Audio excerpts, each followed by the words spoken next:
క్రీస్తునందు సహోదరి సహోదరులారా, ప్రభువైన యేసుక్రీస్తు నామములో హృదయపూర్వక వందనాలండి. ముందుగా ఇంత మంచి సమయాన్ని ఇచ్చిన తండ్రి అయిన దేవునికి ప్రభువైన క్రీస్తు ద్వారా కృతజ్ఞతాస్తుతులు చెల్లిస్తున్నానండి. అందరూ ఉన్నారండి. వాక్యం చదువుకొని ప్రార్థన చేసుకుంటారు. పాఠముగా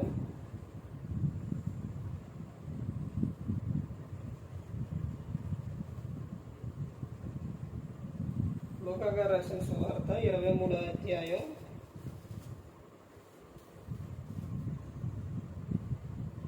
11వ వచనం నుంచి. హేరోదు తన సైనికులతో కలిసి ఆయనను తృణీకరించి అపహాసించి ఆయనకు ప్రశస్తమైన వస్త్రం తొడిగించి పిలాతు వద్దకు మరలా పంపారు. అంతకుముందు హేరోదును పిలాతును ఒకరికొకడు శత్రువులై ఉండి ఆ దినమునే ఒకరికొకడు మిత్రులయ్యారు. ప్రార్థన చేసుకుంటారు. పరలోకమందున్న మా తండ్రి, పరిశుద్ధ ప్రేమ గల తండ్రి, గొప్ప తండ్రి, యెహోవా తండ్రి, ప్రియకుమారుడు యేసుక్రీస్తు ప్రభువారి ద్వారా కృతజ్ఞతాస్తుతులు చెల్లిస్తున్నాము నాయన. ఈ రాత్రి వేళ తండ్రి మా అందరితో మాట్లాడమని మా ప్రభువైన యేసుక్రీస్తు నామమున వేడుకుంటున్నాం తండ్రి. ఆమేన్. ప్రభువైన యేసుక్రీస్తు నామములో హృదయపూర్వక వందనాలండి. దేవుని కుమారుడు యేసుక్రీస్తు ప్రభువారు లోకానికి వచ్చిన తర్వాత పరలోక రాజ్యం సమీపిస్తుంది కనుక మారు మనసు పొందవని ప్రకటింప మొదలుపెట్టారు. అంశం: నీవు క్రీస్తును సొంత రక్షకునిగా అంగీకరిస్తే శత్రువులే మిత్రులవుతారు. క్రీస్తును నువ్వు అంగీకరిస్తే నీ శత్రువులే మిత్రులవుతారు. అవుతారా బ్రా? అవుతారు. అంటే నువ్వు ఆ క్రీస్తుని అనే ఆ మాటను, ఆ పదాన్ని, ఆయన్ని ఎందుకు ఉపయోగిస్తున్నావనంటే, ఏదో ఈ లోకంలో సేవకులను బట్టు, లేకపోతే విశ్వాసులను బట్టు, లేకపోతే చుట్టుపక్కల ఉన్న వారిని బట్టు, ఇంట్లో ఉన్న వారిని బట్టు నీ గొప్ప కోసము ఎందుకు ఉపయోగిస్తున్నావు. కానీ క్రీస్తుని నువ్వు సొంత రక్షకునికి అంగీకరించావా? నువ్వు క్రీస్తుని అంగీకరిస్తే నీలో కోపం ఎందుకు వచ్చింది, ద్వేషం ఎందుకు వచ్చింది, అల్లారు ఎందుకు వచ్చింది, ఇవన్నీ ఎందుకు వస్తాయి అంటే నువ్వు క్రీస్తుని సొంత రక్షకునిగా అంగీకరించాల. నువ్వు అంగీకరిస్తే నీ బతుకు మారుతుంది. నువ్వు అంగీకరిస్తే నీ శత్రువులే నీకు మిత్రులవుతారు. ఈ రోజున శత్రువులు ఎక్కువైపోతున్నారు. క్రీస్తులోకి వచ్చిన తర్వాతే విశ్వాసులకి ఏమి ఎక్కువైపోతున్నారంటే శత్రువులు ఎక్కువైపోతున్నారు. అంటే నీ ప్రవర్తన సరిగా లేదన్నమాట. కోపం వలన ఎంత ప్రమాదం అంటే చాలా ప్రమాదం. ఎప్పుడైనా పురుషునికైనా స్త్రీకైనా కోపం వలన ఏమొస్తుందంటే రోగం తప్ప ఆరోగ్యం అనేది ఉండదు. కోపం వలన కోపం అన్ని విధాలుగా ప్రమాదం. ఈ కోపం, భార్యాభర్త కోపం ఎంత దూరం వెళుతుందంటే విడాకుల వరకు వెళ్ళిపోతుంది. అన్నదమ్ముల కోపం ఎంతవరకు వెళుతుందంటే ప్రాణం తీసేంతవరకు వెళుతుంది. తల్లి పిల్లల విషయాల్లో కోపం ఎంతవరకు పోతుందనంటే ఆ పిల్లల్ని కొట్టి హింసించి కొంతమంది చంపేవాడు కూడా ఉన్నారు. హింస పెట్టేవారు కూడా తల్లులు ఉన్నారు. అలాంటి భయంకరమైన స్థితిలో స్త్రీలు ఉంటారు, కొంతమంది పురుషులు కూడా ఉంటారు. ఎందువల్ల అంటే ఇది కోపం. క్రీస్తుని అంగీకరించిన తర్వాత నీలో కోపం అనేది ఎందుకు వస్తుంది? ఒక కోపం రావాలంటే అది ఆత్మీయమైన కోపం అయి ఉండాలి. ఇదేంటి, కోపాల్లో కూడా రకాలు ఉన్నాయా? కోపాల్లో కూడా రకాలు ఉన్నాయండి. మరి కోపాల్లో కొన్ని ఉన్నాయి. యేసుక్రీస్తు ప్రభువారు దేవాలయాన్ని అక్కడ ఉన్న వ్యక్తులు పాడు చేసేటప్పుడు తాళతో కొరడాలు చేసి అక్కడ ఉన్న వారి అందరినీ వెళ్ళగొట్టి రోకలమ్ము వారిని, తర్వాత గువ్వలమ్ము వారిని, అవన్నిటిని బల్లలన్నీ పడదోసి నా తండ్రి ఆలయమును వ్యాపారటిపు ఇల్లుగా మీరు చేశారని కోపపడతారు. అది దైవికమైన కోపం. తర్వాత పిల్లల విషయాల్లో శిష్యులు ఆటంకపరిచినప్పుడు వారిని ఆటంకపరచొద్దు, నా యొద్దకు రానియండి అని యేసుక్రీస్తు ప్రభువారు కోపపడతారు.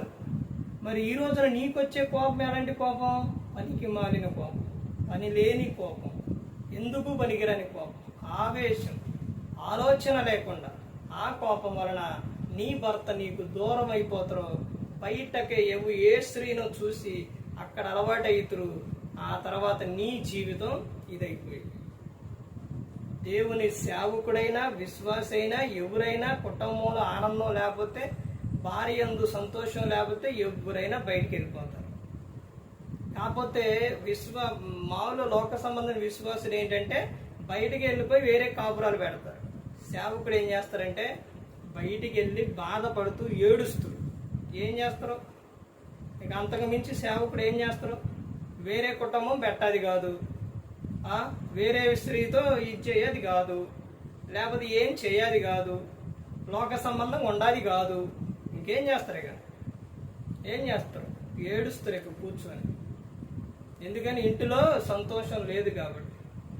నువ్వు క్రీస్తుని నమ్మిన తర్వాత నీ భర్తనే నువ్వేం చేసుకుంటున్నావు? శత్రువుని చేసుకుంటున్నావు. నువ్వు క్రీస్తుని నమ్మిన తర్వాత నీ భార్యనే నువ్వేం చేసుకున్నావు? శత్రువుగా చేసుకున్నావు. కానీ ఇక్కడ చూడండి, వీళ్ళిద్దరు పరిస్థితి ఏ విధంగా ఉందంటే, వీళ్ళిద్దరూ అది వరకు ఎవరంట? వీళ్ళిద్దరూ కూడా ఎవరు? రాజులు.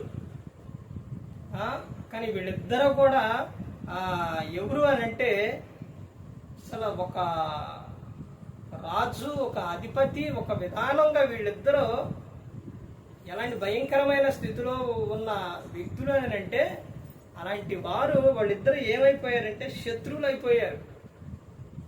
ఎందుకు శత్రువులు అయ్యారంటే, ఒకళ్ళు ఇదిగో హేరోదు నేను చేయాలి, పిలాతు ఆయనే, ఇలా శత్రువులు అయిపోయిన వారు యేసుక్రీస్తు ప్రభు వారిని ఒక చాట నుంచి ఇంకొక చాటకి పంపించినప్పుడు ఎవరు ఎక్కడ పంపించారో చూడండి.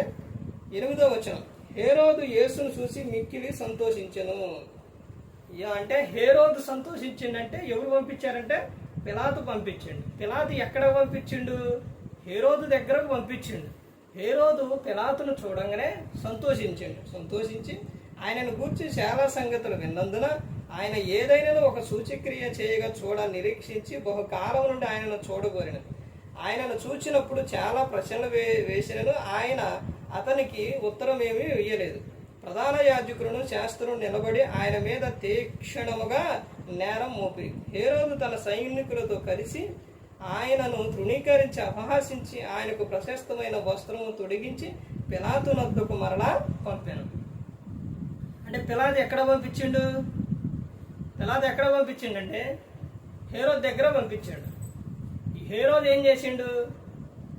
ఎన్నో హింసలు, ఎన్నెన్నో అవమానాలు ఇవన్నీ పెట్టి మరలా ఎక్కడ పంపించిండు? పిలాతు దగ్గర పంపించిండు హేరోదు. పంపించిన తర్వాత అంతకు ముందు హేరోదును పిలాతును ఒకరికొకడు శత్రువులై ఉండి ఆ దినమనే ఒకరికొకడు మిత్రులయ్యారు. అంటే ఆయనేమో ఎక్కడో పంపించిండు, ఈయనేమో అపహాసించి మంచిగేం పంపిలా. చూడండి, అసలు మరలా ఇక్కడి నుంచి అక్కడకు పంపిస్తే ఆయన ఈయన కలిసి వీళ్ళని అసలు ఏ విధంగా అనాలా అసలు అర్థం అవ్వట్లేదు. ఇలాంటి వాళ్ళని అసలు ఏమనాలి? అసలు వాళ్ళలో వాళ్ళు సంతోషం చూడండి అసలు ఏ విధంగా ఉందో.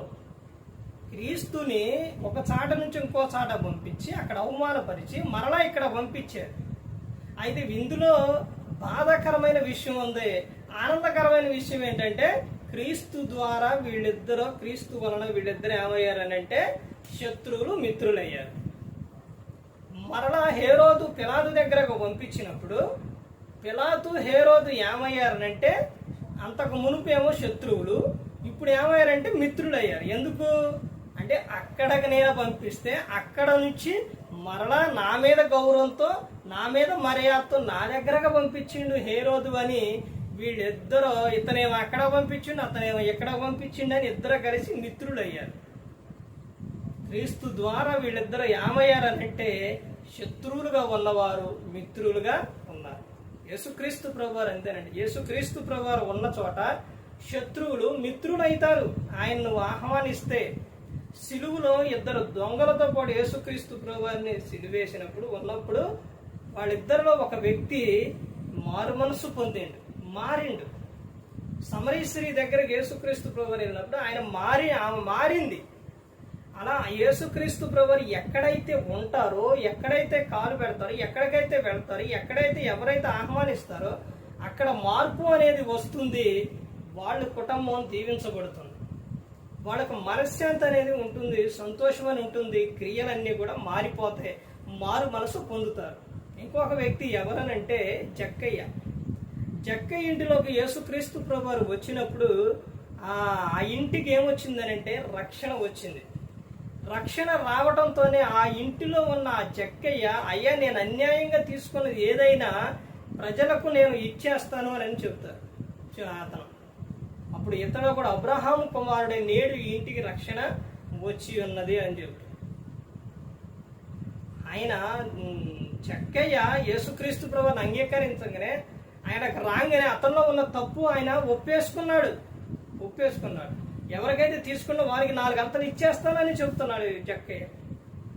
అసలు చూడండి, యేసుక్రీస్తు ప్రభువారు ఉన్న చోట, యేసుక్రీస్తు ప్రభువారు వచ్చిన చోట అసలు ఆనందం, సంతోషం అది చూడండి. ముందు వాళ్ళకి ఏం కలుగుతుందనంటే శరీర సంబంధమైన కాకపోయినా వాళ్ళకి వాళ్ళ మనసులోని ఒక ఆనందం అనేది వస్తుంది. తప్పులు అనేది ఒప్పుకుంటున్నారు. క్రీస్తు ఎప్పుడు కూడా మనసును మారుస్తాడు. శరీర స్వస్థతలు అనేది ఆ రోజున జరిగినాయి, ఇప్పుడు కూడా నువ్వు అంగీకరిస్తే, విశ్వసిస్తే నీకు జరుగుతాయి. అంతేనే కానీ సేవకుడు చేసిండను, లేకపోతే సేవకుడు చెప్పిండను, ఇవన్నీ కాదు. కానీ నీ మట్టుకు నువ్వు క్రీస్తు పట్ల విశ్వాసం కలిగి ఉన్నప్పుడు నీకు స్వస్థత అనేది కలుగుతుంది. ఎంతో మంది రక్తస్రావం కలిగిన స్త్రీ విశ్వాసంతో ఆయన ముట్టింది. ఒక పాపాత్మురాలైన స్త్రీ వచ్చి ఆయన మీద అత్తరు పోసి ఆయన పాదాలు కడిగి ఆ పాదాలు తలతో తుడిచింది. ఆమె ఎక్కువగా ప్రేమించింది కనుక ఆమె విస్తారమైన పాపములు క్షమించబడి ఉన్నవని యేసుక్రీస్తు ప్రభువారు చెప్పారు.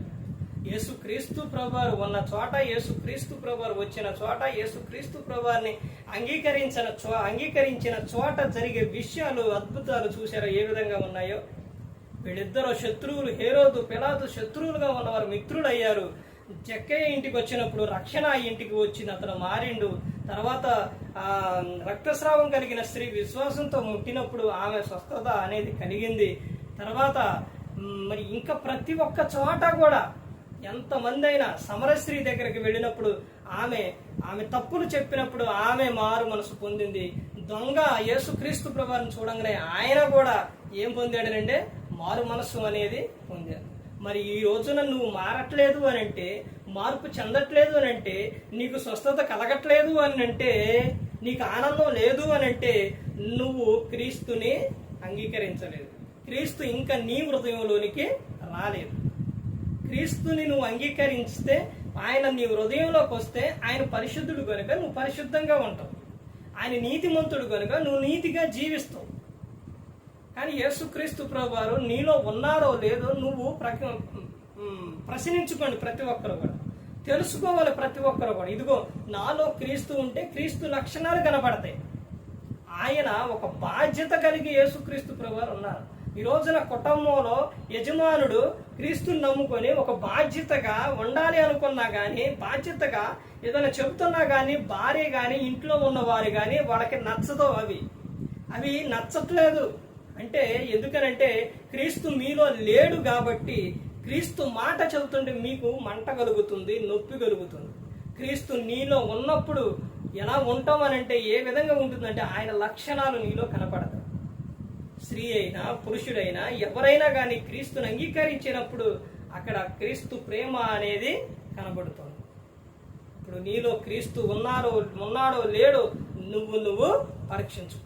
అక్కడ యేసుక్రీస్తు ప్రభువు ఒక చాటకు వెళ్ళినప్పుడు, ఒక చాట ఉన్నప్పుడు జరిగిన విషయాలు చూశారా? అద్భుతాలు చూశారా? భయంకరమైన వ్యక్తులే ఏమైపోయారు? మారిపోయారు. భయంకరమైన వ్యక్తులు. పిలాతు, హేరోదు, సిలువలో ఇద్దరు దొంగలు, ఒక దొంగ మారిండు. జక్కయ్య, ఇంకా చాలా మంది క్రీస్తును అంగీకరించినప్పుడు, యేసుక్రీస్తు ప్రభువు వచ్చినప్పుడు అక్కడ అద్భుతం అనేది జరుగుతుంది. నీ మనస్సు మారిపోతుంది. ప్రశాంతంగా ఉంటావు. చేసే పని కానీ ప్రతి ఒక్కటి కూడా ఏదైనా ఆటంకం వచ్చినా కానీ ప్రభువు చెప్పుకున్నప్పుడు ఆయనే చూసుకుంటాడు. ఎవరో కూడా నశించి నరకానికి వెళ్ళిపోకూడదు. యేసుక్రీస్తు ప్రభువు ఈ లోకానికి వచ్చి మనందరి కోసం సిలువలో ఆయన తన ప్రాణాన్ని పెట్టాడు. ప్రతి ఒక్కరు కూడా దేవుని యందు భయభక్తులు కలిగి పరిశుద్ధాత్మ మాట వింటూ హృదయ శుద్ధిని కాపాడుకుంటూ క్రీస్తుని పోలి నడుచుకున్నప్పుడు ఈ లోకం విడిచినట్టు పరలోకానికి చేరుకుంటారు. మరి ఈ విధంగా నిలబెట్టి మాట్లాడించిన తండ్రిని దేవునికి కృతజ్ఞతాస్తుతులు చెల్లిస్తూ ఇంతవరకు శ్రద్ధగా ఉన్న మీకు ప్రభు పేట నా హృదయపూర్వకంగా చెల్లిస్తూ మాటలు ముగిస్తున్న అందరికీ వందనాలు.